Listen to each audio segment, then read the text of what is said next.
Entonces, comenzamos. Caracterización del sector solidario.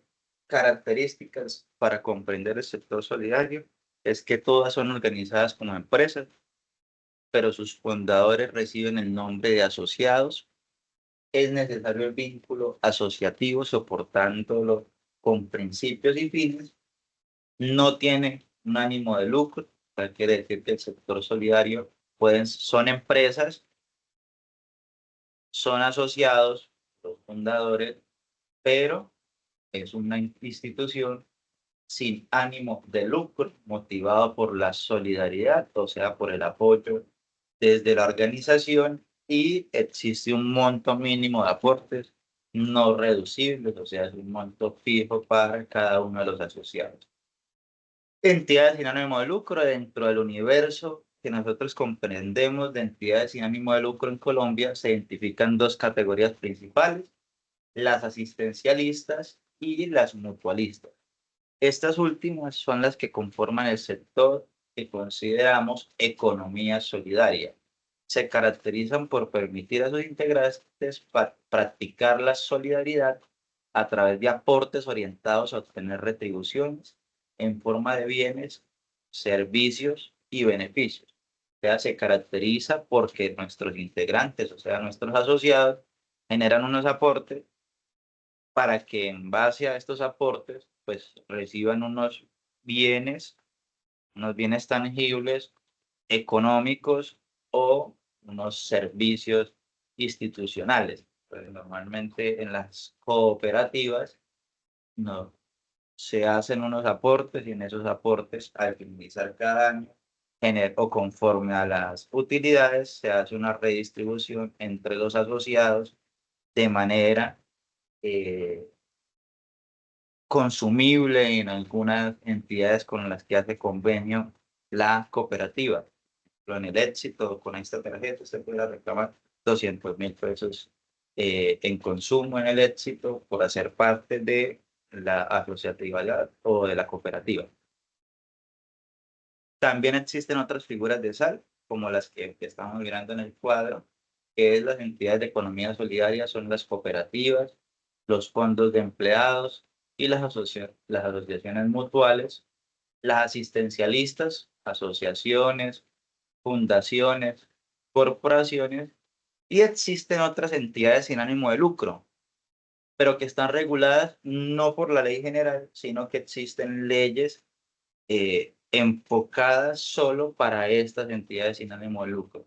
Entonces, por ejemplo, la propiedad horizontal, que son todos los condominios, eh, los centros comerciales, las comunidades religiosas, las cámaras de comercio, una entidad sin ánimo de lucro, las cajas de compensaciones, las universidades, clubes, colegiaturas, entre otros.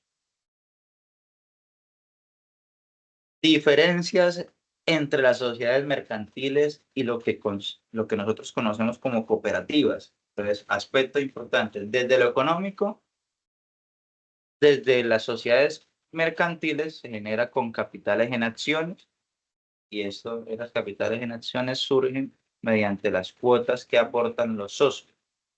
El régimen económico para las cooperativas se consolida por aportes sociales de cada uno de los asociados, un límite de aporte del máximo 10% de la persona natural y 40% jurídica.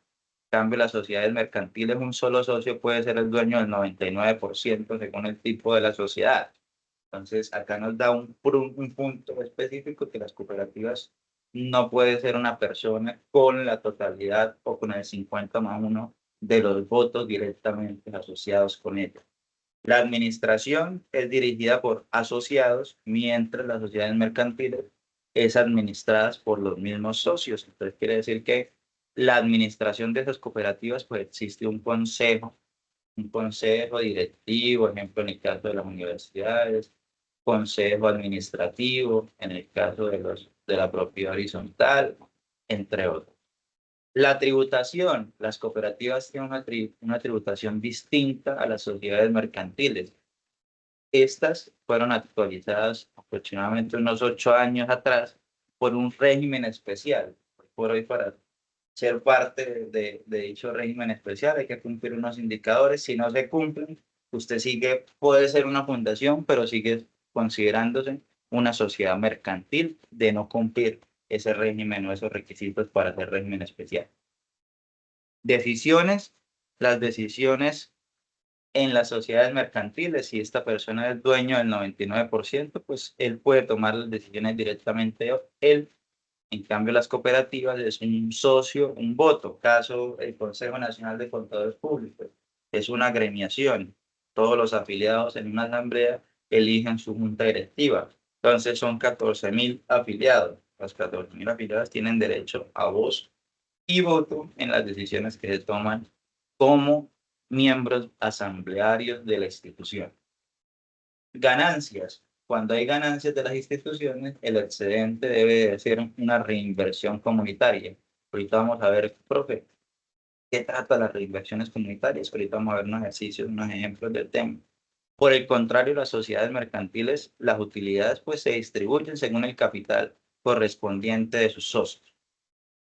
El acceso a las cooperativas es voluntario, libre y usted puede ser partícipe de estas cooperativas dependiendo la disponibilidad y las funciones y los objetivos que tenga la institución. Si es una cooperativa de ahorro, pues usted fácilmente puede inscribirse en esa cooperativa porque es de puertas abiertas la institución. Eh, por el contrario, en la sociedad mercantil, pues usted no puede acceder a ella a excepción de sus socios principales.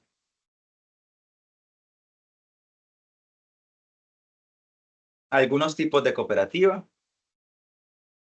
Estos se encuentran establecidos en la Ley 79 del 98. Existen las cooperativas de seguros, artículos 72 al 74. Estas deben de ser especializadas en seguros y actuar en beneficio de asociados y comunidad. Las cooperativas de transporte en el artículo 75, formadas por usuarios, trabajadores o propietarios de vehículos, y tiene el objetivo de producción y prestación de servicios de transporte. Cooperativas agropecuarias, que es consolidada por trabajadores o propietarios de explotaciones agropecuarias que operan colectiva o individualmente. Se admiten en estas figuras como de fiducia con asociados o terceros para fortalecer las cooperativas. La cooperativa especializada, artículo 72, es cuando tienen unas eh, cuando se genera mediante una necesidad específica, económica, social o cultural, y desde ahí generan actividades para el fortalecimiento de esa situación específica. Se consolidan cooperativas para celebrar convenios con otras instituciones y fortalecer las estrategias que se tienen en mente. Cooperativas multiactivistas atienden varias necesidades con concurrencia de servicios en una sola entidad jurídica. Estas son algunas de las cooperativas. Todas estas están planteadas en la Ley 79 de 1988, donde aborda las clases de cooperativas que tenemos dentro de, el Estado nacional, el Estado colombiano. Cooperativas integrales, cooperativas de consumo, cooperativas de educación y cooperativas de vivienda. Las cooperativas eh, de viviendas se organizan y desarrollan los proyectos habitacionales de propiedades cooperativistas. Estas asociaciones son simultáneamente aportadores y usuarios de vivienda. Este año, por ejemplo, se impulsó desde el DPS para que estas cooperativas de vivienda se, se generaran en las zonas rurales del país. Entonces estaba dando recursos para que se consolidaran unas cooperativas que construyeran esos apartamentos y que los mismos miembros de esas cooperativas pues accedieran mediante un crédito a tasas inferiores la vivienda en zonas rurales.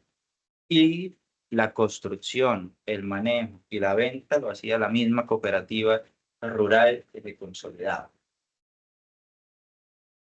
En general, cuando la normatividad regula el desarrollo de una actividad económica, la cual puede ser prestada por la figura jurídica cooperativa, se encuentran disposiciones legales que deben ser observadas por esta. Por ejemplo, existen algunas que a pesar de que no están en la ley 79 de 1998, tienen una ley propia que se consolida para la creación de dichas cooperativas. En el caso de cooperativas de salud, que no está regulada por la ley 79 del 88, sino existe la ley 100 de 1993, en donde reconoce la existencia de las cooperativas de salud y su consolidación. Entonces, reconocidas como entidades promotoras de salud, EPS, si cumplen los requisitos que solicita Supersalud. Pueden ser organizaciones solidarias, ONGs o entidades privadas con propósito específico de salud. Se incluyen empresas solidarias de salud y organizaciones de comunidades indígenas, esto conforme al artículo 181 de la ley 100. Lo mismo sucedía en los distintos tipos de sin ánimo de lucro, porque sabemos que otras entidades también pueden ser propiedad horizontal, que está la ley 675 del 2001, que regula la de los condominios. Cuando nosotros hacíamos el paralelo entre cooperativas y sociedades mercantiles, observábamos que las decisiones, un socio, un voto, mediante las sociedades mercantiles es un voto según el capital, pero que la administración estaba dirigida en las cooperativas por asociados. Pero ¿cómo está conformada la estructura dentro de las cooperativas? Entonces nosotros tenemos unas, una asamblea general, ¿sí? Entonces en el caso, acá somos las personas conforman las asambleas generales de las instituciones. Estas asambleas generales nombran un consejo conforme a los estatutos. Caso ejemplo, el consejo tiene un consejo, una junta directiva, perdón, una junta directiva de 7 miembros principales y 7 miembros suplentes. 7 miembros suplentes, que es el consejo de administración. En algunos casos, el mismo consejo de administración nombra en su junta directiva a un presidente, y el presidente es el que tiene la potestad de contratar al gerente de la institución, ¿sí? O, dependiendo de cómo los estatutos se los permitan, generar el mismo la gerencia de la institución, conforme al consejo de administración. Es importante que estas organizaciones o estas cooperativas siempre poseen algo que se les llama, ustedes como profesionales contables, la revisoría fiscal.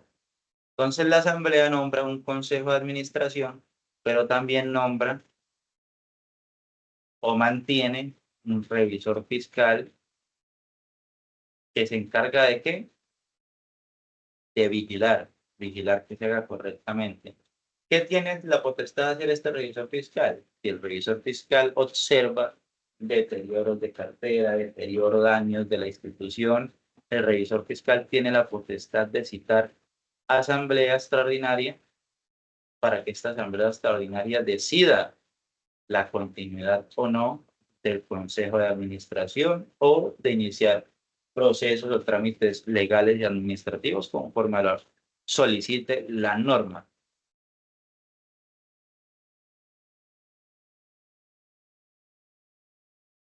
Entonces, el esquema de ciclo contable dentro de las cooperativas son muy parecidas a lo que nosotros observamos en el día a día de los registros mercantiles que tenemos. Existen los libros diarios que tienen como finalidad el registro de todas las transacciones que se realizan en la institución. El libro mayor tiene como finalidad determinar el saldo de cada una de las cuentas que tenemos, 1110, banco, etcétera. El balance de prueba que tiene como finalidad que los débitos y créditos den las sumas iguales. El estado de resultados que tiene como finalidad determinar el resultado económico en los periodos estipulados, en el periodo anual, trimestrales, semestrales, y el balance general, conforme a las normas internacionales, estado de situación financiera, que tienen como finalidad determinar la estructura financiera de la institución. Activos, pasivos, activos igual a pasivo más patrimonio. Estructuras financieras, activo, pasivo, patrimonio, estado de resultados, ingresos, costos, gastos, ingresos menos costos y gastos igual a utilidad. Ya los tenemos. Menos igual a utilidad. Conforme a la unidad, en la unidad hablaba que es importante conocer el plan contable del sector solidario. Este es un dato que el plan contable del sector solidario está compuesto por la resolución 1515 del 2001, que modificó la resolución 1472 del 2000 y que aún sigue vigente para para el plan único de cuentas de cooperativas. Entonces, esto emitido por la Supersolidaria. Este plan único de cuentas no lo adjunté acá, vamos a hacer un resumen general. ¿Por qué? Porque ustedes solo colocando la resolución o solo colocando en Google PUT cooperativas de Supersolidaria les va a salir el PUT completo, estructurado. Vamos a hacer acá la práctica.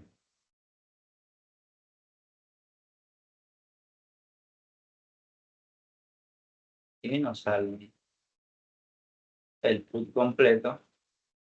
Creo que hay uno más amplio. Es este acá. Entonces acá a ustedes ya les sale detalladamente el plan único de cuentas de el sector solidario, pues, los bancos.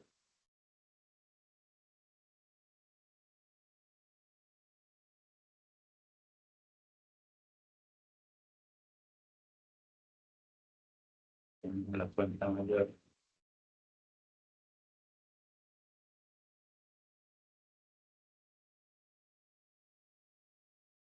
La dinámica de las cuentas. Entonces vamos a inventarios,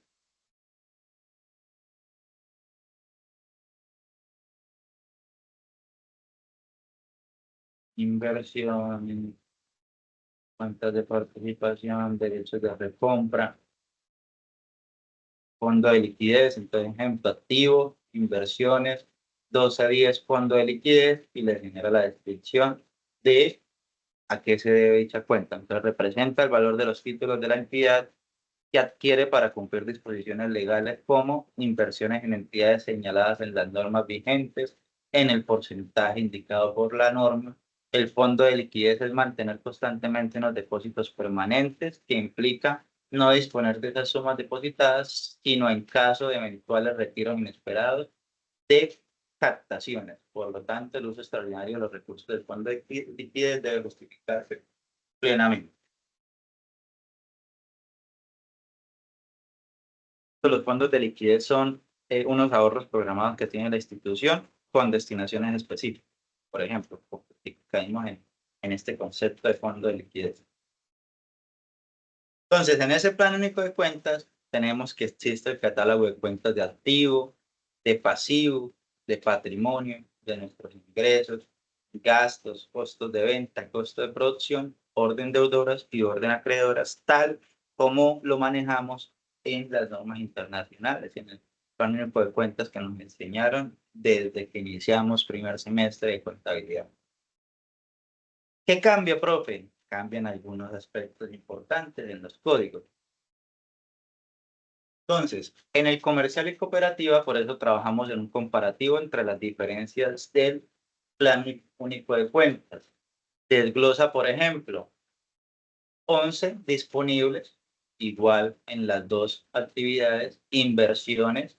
Acá aparece un nuevo concepto en el número 13, en el comercial aparece deudores, en cooperativos el 13 es inventarios, en el 14 en el comercial es inventarios, pero en el cooperativo lo llamamos cartera de créditos, en el 15 lo llamamos cartera por venta de bienes, en el 16 cuentas por cobrar, 17 propiedad, planta y equipo, diferidos y otros activos. Entonces, a mano derecha estamos viendo el comparativo de las cuentas de activo en el plan único de cuentas planteadas por la resolución de la Supersolidaria. Cuentas del pasivo. Incorpora cuentas propias del sector solidario, ejemplo, depósitos asociados, fondos sociales mutuales, títulos de inversión en circulación. Una de las diferencias claves es reconocer la naturaleza solidaria y la relación directa con aportes y ahorro de los asociados que se tienen en las cuentas de los pasivos.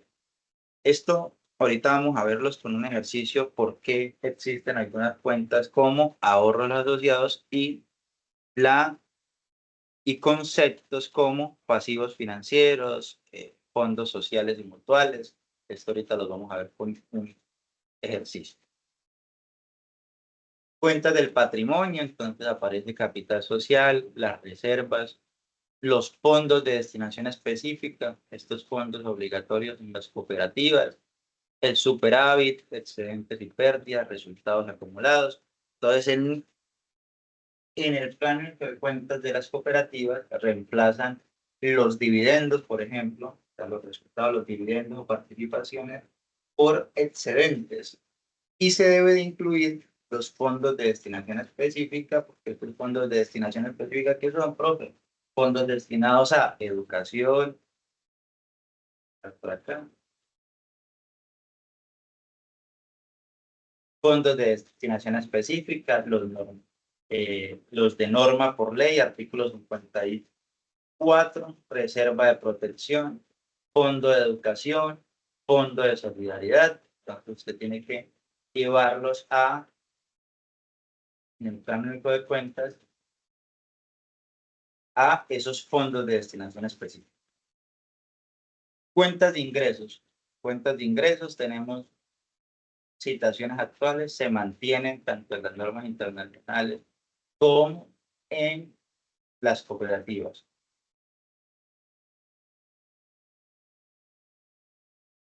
Cuentas de gastos,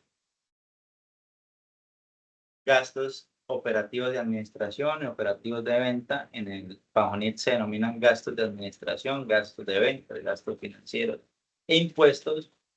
Los gastos no operacionales se mantienen igual. En las normas internacionales hay un concepto que se llama impuestos a las ganancias. Nosotros los manejamos como impuestos de renta o gastos de ejercicios anteriores. Y la NIT nos muestra los resultados integrales como tal en la cuenta de gastos. Cuentas de costos se mantienen igual en ambos. Cuentas de costos de producción también se mantienen igual en ambos. No hay diferenciación alguna. Las cuentas de orden deudores en la clase 8, la NIF trasladaron algunos conceptos y eliminaron otros. Entonces nos dice que los deudores fiscales los revelamos en las notas de información financiera. Entonces en esas notas de información financiera es donde se lleva la cuenta o se llevan los conceptos que tenemos sobre deudores fiscales. Los deudores de control se siguen presentando, deudores contingentes, deudores de control por contra. Esos se siguen presentando de la misma manera, igual que las cuentas de orden acreedoras. Igual esto va a quedar como para que ustedes den una lectura más a fondo de dichas diapositivas. ¿Listo? Pero, profe, usted me estaba hablando que existe una resolución que lo emite la Supersolidaria. ¿Pero qué es la Supersolidaria? ¿Ellos quiénes son? ¿Qué hacen? Entonces, la Superintendencia de Economía Solidaria es el organismo que por delegación presidencial se encarga de la supervisión de las organizaciones del sector de la economía solidaria. Entonces, ellos lo que se encargan es la vigilancia de todas esas entidades de las que hemos mencionado de economía solidaria. Entonces, ellos comprenden inspección y control, se entiende por vigilancia, velar porque los organismos de economía se ajusten a la ley, inspección, solicitar y revisar cualquier tipo de información, y control es tomar o ordenar medidas sancionatorias dependiendo del cumplimiento o no cumplimiento de alguna de las situaciones solicitadas. Algunas organizaciones se encuentran bajo la supervisión de esta, las cooperativas de base, los organismos cooperativos, las precooperativas, empresas de servicios, fondos de empleados, instituciones auxiliares de economía solidaria, las organizaciones que mediante acto de carácter general se determinen por el gobierno y las instituciones nacionales de economía solidaria. Cuando usted habla, profe, en niveles de primer grado y segundo grado y tercer grado, ¿qué quiere decir esto? Entonces, el primer nivel de niveles de supervisión es las cooperativas que ejerzan la actividad financiera, las cooperativas de ahorros y créditos. Ahorros y créditos. Estas cooperativas se consideran cooperativas de primer nivel y que deben de generar una supervisión de mayor detalle. ¿Por qué mayor detalle, profe? Porque hay que vigilar que éstas cumplan la normatividad conforme a créditos de usura, gastos administrativos, entre otras situaciones que se puede dar o se pueden generar constantemente en estas instituciones. Segundo nivel, organizaciones de economía solidaria que no ejercen actividad financiera y cuyos activos sean superiores a 1.500 millones de pesos. Eso conforme al decreto del diciembre 31 de 1999. Y en el tercer nivel están las organizaciones ya las más pequeñitas, organizaciones de economía solidaria que no cumplen los parámetros ni el 1 ni 2, o sea que no es una cooperativa de ahorro y crédito y tampoco supera los 1.500 millones, pues se considera una cooperativa de tercer nivel en la nación. ¿Qué organizaciones no son supervisadas por las autoridades? Cuando ustedes van a unos centros comerciales, ustedes ven unos guardas de seguridad. Entonces, la mayoría de estas instituciones donde hacen parte de los guardas de seguridad son cooperativas de vigilancia. Entonces, ellos hacen parte o existe la Superintendencia de Vigilancia y Seguridad Privada, que es la que regula el cumplimiento de la normatividad de ellos. Cooperativas de transporte, la Superintendencia de Puestos y Transporte, asociaciones de pensionados, eso hace parte del Ministerio de Trabajo, entre otras instituciones que están o no son supervisadas directamente por la Supersolidaria, pero que sí tienen una entidad que las vigila. En este caso, inicial, Cooperativa de Vigilancia, la vigila la Superintendencia de Vigilancia y Seguridad Privada. Clases de organizaciones solidarias. Entonces, anteriormente nosotros mencionamos que había las asistencialistas y las mutualistas. Entonces, en las asistencialistas desarrollan actividades orientadas por la solidaridad con terceras personas, como es el caso de fundaciones de beneficencia y las asociaciones para ayudar a terceros. Las mutualistas se constituyen para la búsqueda del beneficio, o sea, del beneficio, llámese económico, eh, o tangibles de sus propios asociados, o sea, un círculo de reinversión.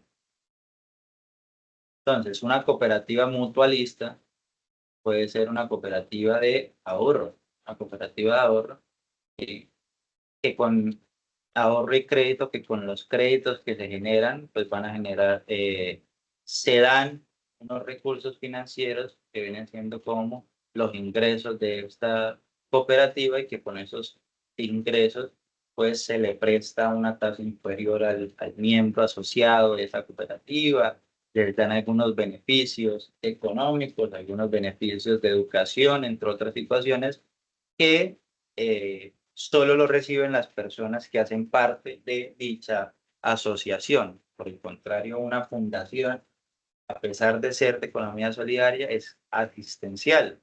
¿Por qué? Porque pues, no busca un beneficio propio de sus miembros, sino es un desarrollo de unas actividades para terceras personas ajenas a la gerencia, a los miembros de la constitución o miembros que constituyeron la fundación.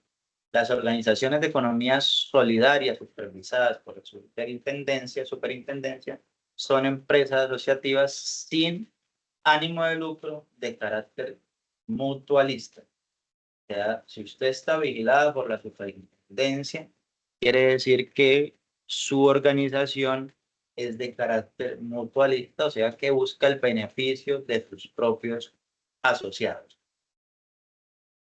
Existen algunos esquemas de riesgos, la categoría A, los que tienen cartera sana con capacidad de pago, categoría B, los que tienen riesgos aceptables, pero que posiblemente exista personas que no.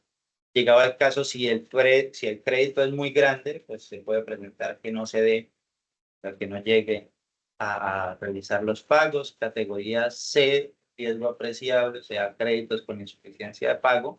Categoría D, riesgo significativo, probabilidad de recaudo. Y categoría E, son las personas que tienen un riesgo de incobrabilidad en dicho recaudo.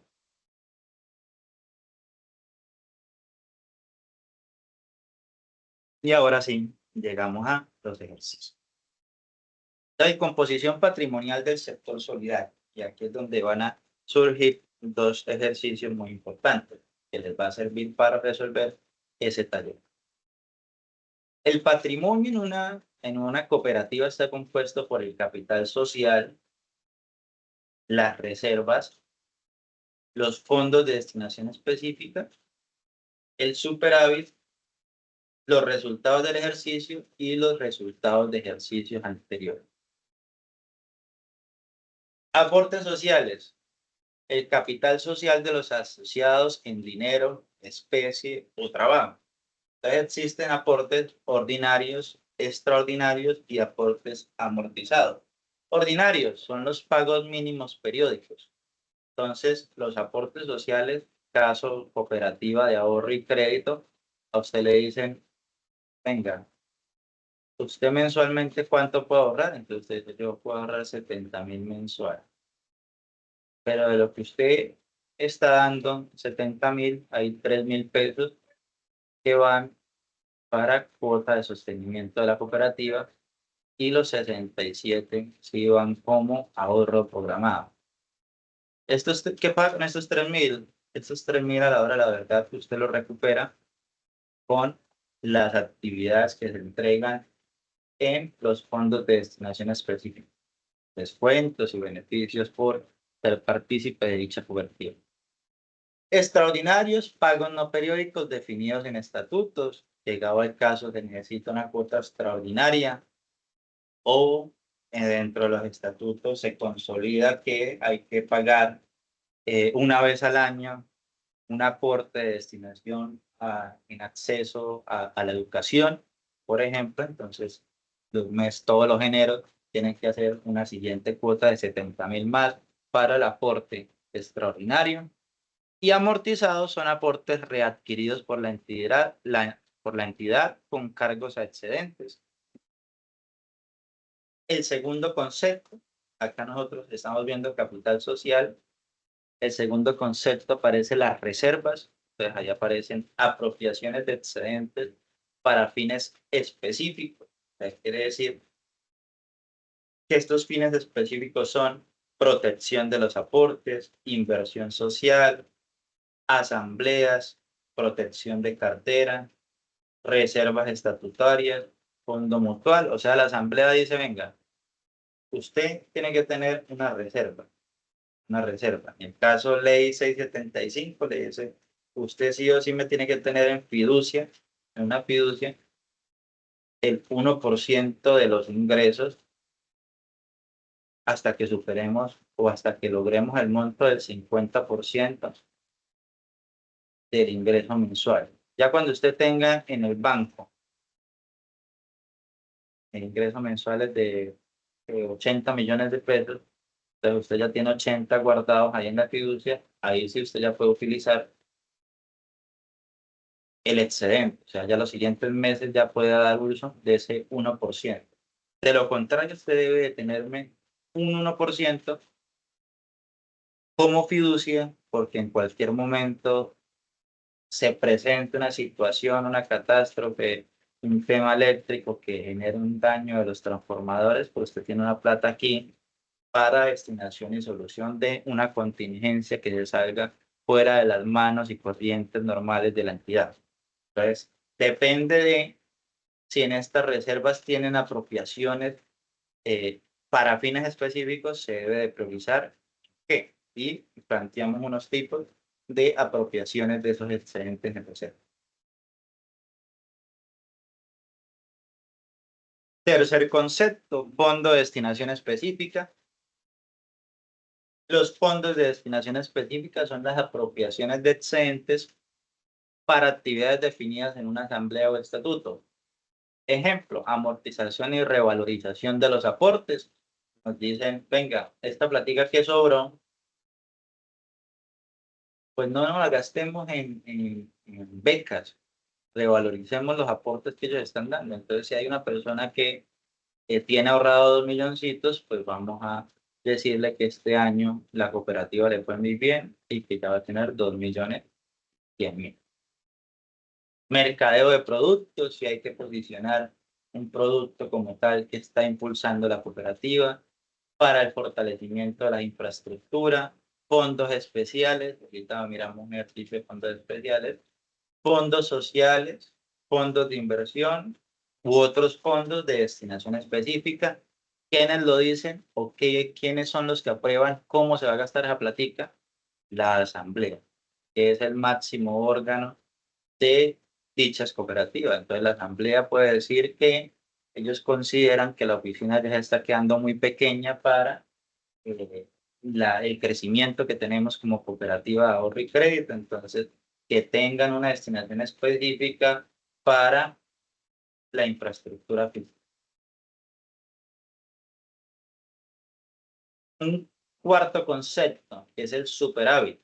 El superávit es el valor del incremento patrimonial por auxilios y donaciones, valorización de los activos y revalorización del patrimonio. Y finalizamos con los resultados del ejercicio que comprenden excedentes o pérdidas, llámese del ejercicio o acumulados con ejercicios anteriores. O sea, si generamos pérdidas en los años inmediatamente anteriores y este año generamos unas utilidades, pues deben de cancelar o recuperar esos recursos que se han dado por pérdida. Entonces vamos a ver un ejercicio ya numérico del tema. Tenemos un comparativo ya financiero entre el estado de resultados de una empresa de capital y el estado de resultados de una entidad del sector económico solidario. Entonces, revisemos cómo se presentaría en una empresa de capital. En una empresa de capital tenemos unos ingresos de actividades ordinarias de 78.000 millones, unos costos de ventas de 48.000,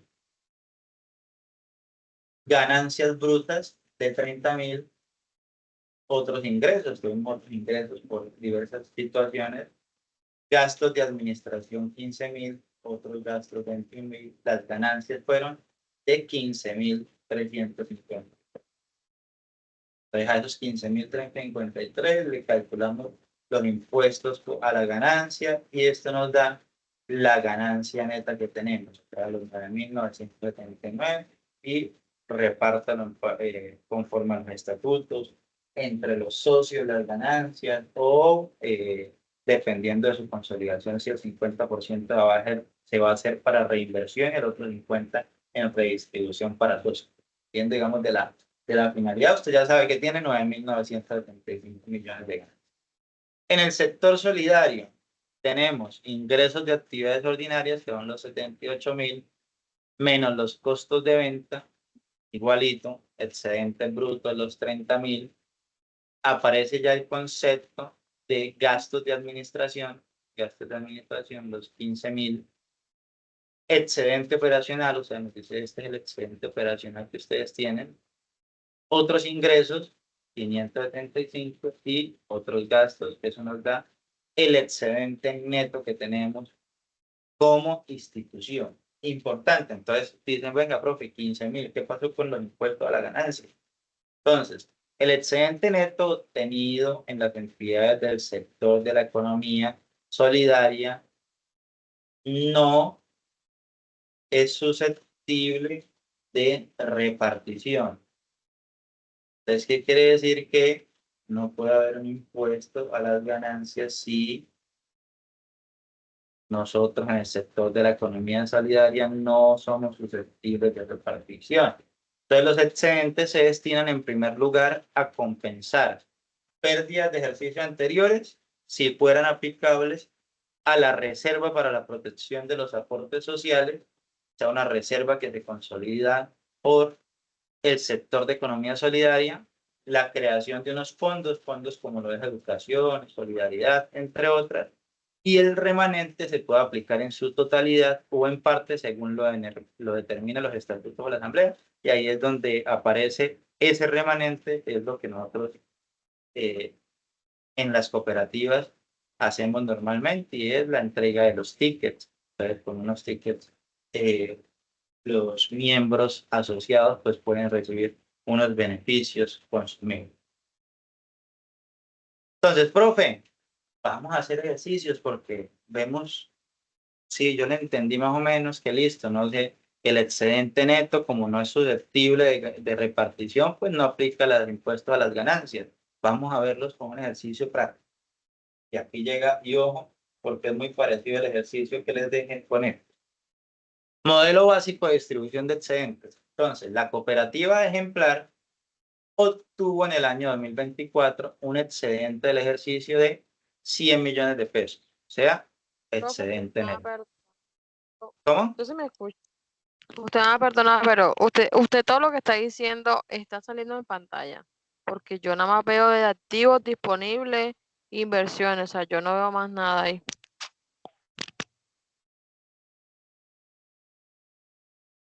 No están viendo, muchachos. Sí, señor. Sí, profe. Sí, profe. Vamos Yo por veo en modelo. estos momentos modelo básico de distribución de excedentes. A mí no me sale que el catálogo de cuentas, es lo único que me sale a mí, no sé. Y me sale nada más activos e inversiones. Yo creo, tú estás mirando el link de la diapositiva, tal vez, o estás en pantalla. Estás mirando lo que yo estoy mostrando, ¿sí? Aquí vuelvo a compartir.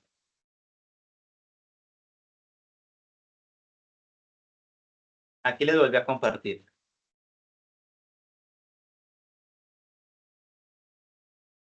Entonces, seguimos, modelo básico de distribución. Entonces, el modelo básico de distribución, ahí se me perdió allá. La cooperativa ejemplar obtuvo en el año 2024 un excedente del ejercicio de los 100 millones de pesos, lo que les mencionaba, el excedente neto de 100 millones. Sin embargo, antes de distribuir entre fondos y remanentes, la ley obliga a depurar el resultado del ejercicio neto.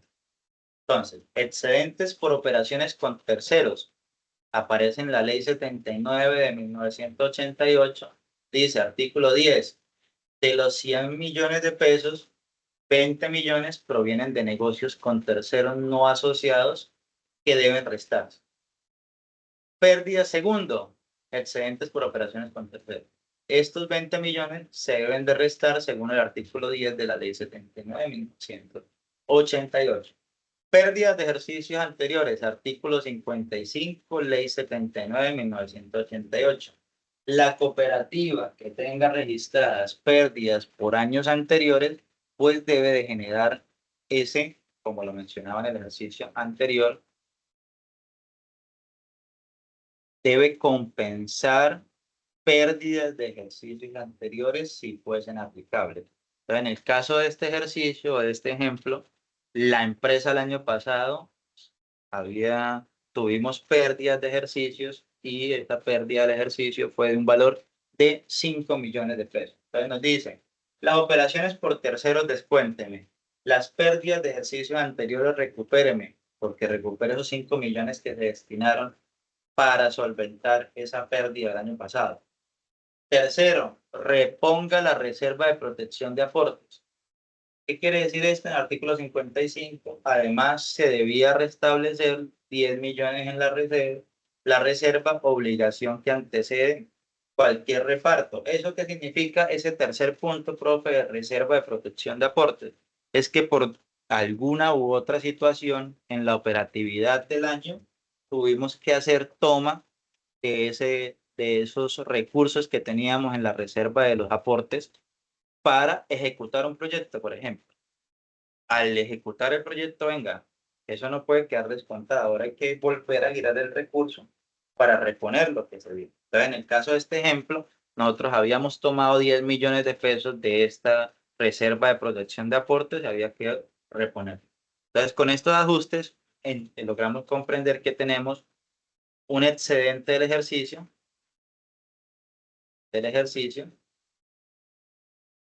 y que debemos de descontar tres conceptos básicos antes de hacer la liquidación final del estado de situación, el estado de resultado, que son todo lo correspondiente a operaciones con terceros, todo lo correspondiente a pérdidas de ejercicios anteriores y reservas de protección de aportes. Después de eso, después de que usted hace la resta de cada uno de estos tres ítems, eso nos da un valor de que el excedente neto a distribuir es de 65 millones de pesos. ¿Por qué? Porque yo ya le desconté los 20 millones de operaciones con terceros, los 5 millones que estamos recuperando para pérdidas de ejercicios anteriores y los 10 millones que estamos recuperando para protección de los aportes que utilizamos para el día a día de la cooperativa. Entonces la ley nos dice, venga, listo, usted no me está pagando impuestos a las ganancias, pero sí por ley, como las cooperativas tienen las cooperativas son mutualistas y buscan un beneficio de sus propios asociados, esto es un círculo. Entonces buscamos que las cooperativas entre ustedes mismas puedan fortalecer la economía colombiana, fortalecer los objetivos y el día a día de ustedes, de sus asociados. Entonces, algo que le vamos a solicitar es que si hay excedentes, por ley, generemos una reinversión de esos excedentes. Entonces, cuando usted ya llega y usted ya depuró estos tres ítems, que eran las operaciones con tercero, ejercicio anterior y reserva de protección de aportes, dice el artículo 54, ley 75 del 98, que el 20% tiene que ir destinado a reservas de protección de aportes. Tiene que haber el 20% en un fondo de educación y tiene que haber un 10% en un fondo de solidaridad. Entonces, ustedes ven que las cooperativas, si hacen parte de una cooperativa, pues se van a dar cuenta que las cooperativas normalmente hacen unos descuentos para estudiar con instituciones,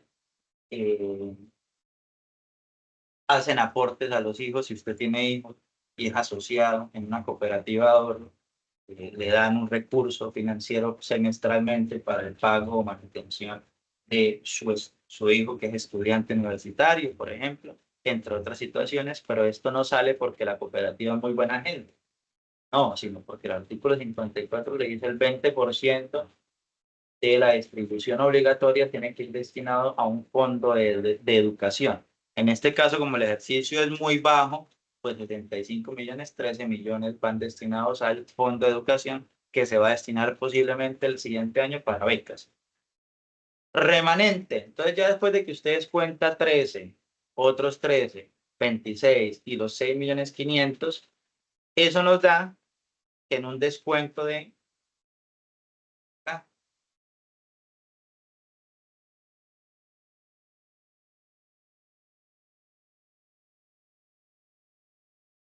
de 32 millones 500, que es como el remanente real que queda después de la distribución de los excedentes, después de haber distribuido cada uno de los ítems de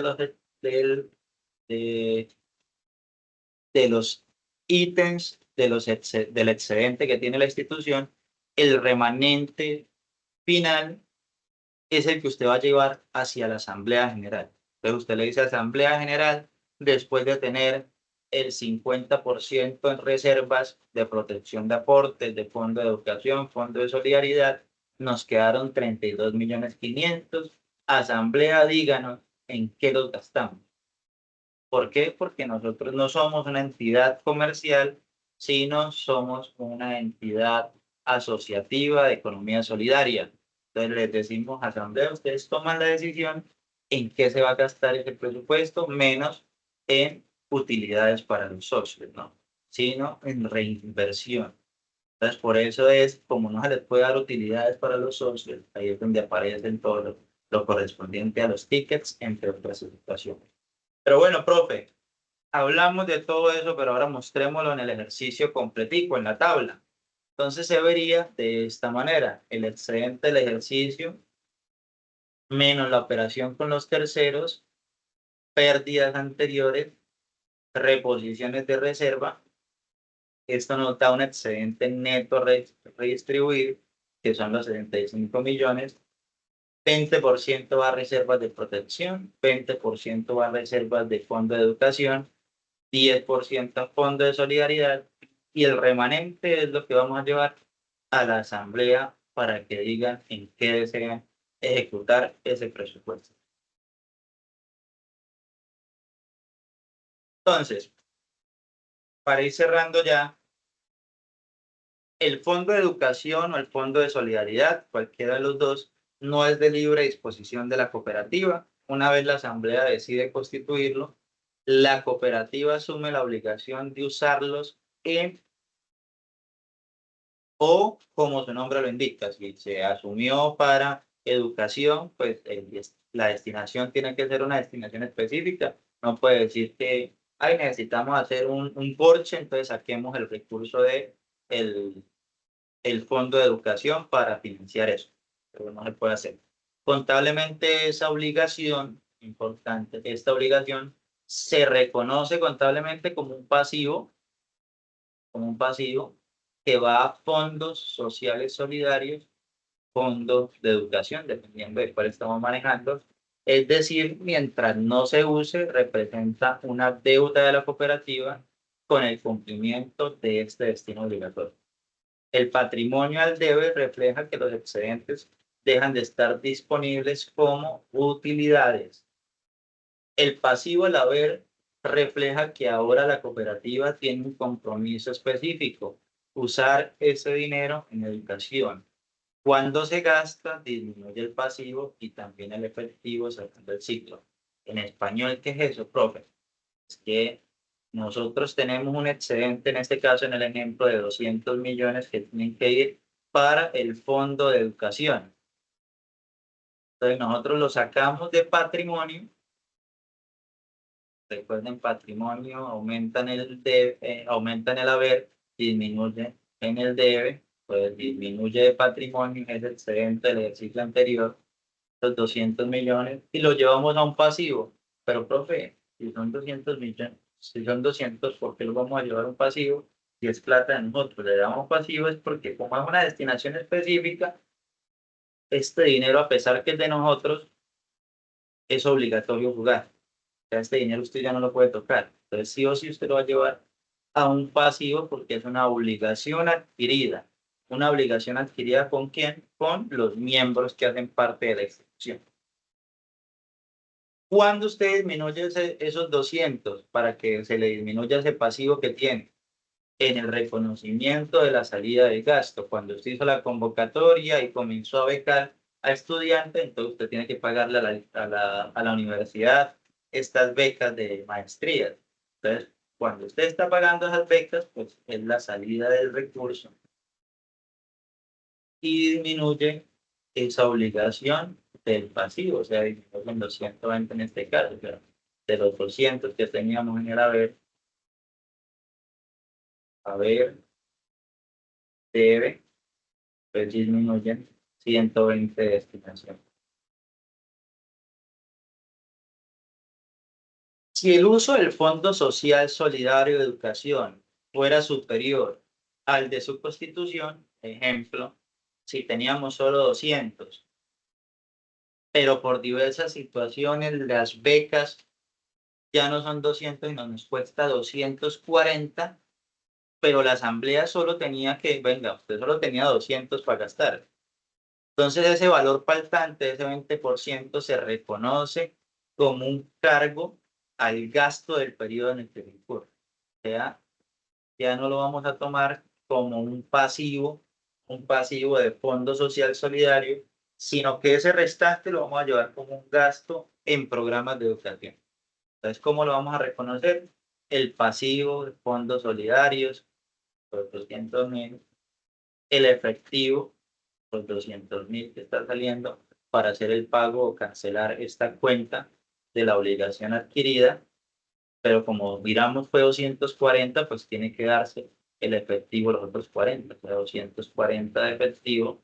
Acá como, digamos, para hacerlo más práctico, lo mencionan 2 veces, pero pues en la misma cuenta hubiese puesto 240 acá. ¿Sí? Y gastos, programa de educación, llevamos el siguiente 40%. ¿Por qué? Porque teníamos una destinación específica de 200, pues las becas salieron en 240, tenemos que llevarlo hacia un gasto. Aquí les muestro como, bueno, esto ustedes ya lo pueden mirar ya en sus casas, dar lectura como un comparativo de una de las cooperativas, Confiar, que es una cooperativa financiera, el manejo que le dan, las carteras comercial, las cuentas por cobrar, los pasivos, los instrumentos financieros amortizados, pasivos estimados y provisiones, capital mínimo, el capital mínimo, las reservas y fondos, lo que estamos hablando, los excedentes o pérdidas que tenemos, excedentes del ejercicio y excedentes de años inmediatamente anteriores.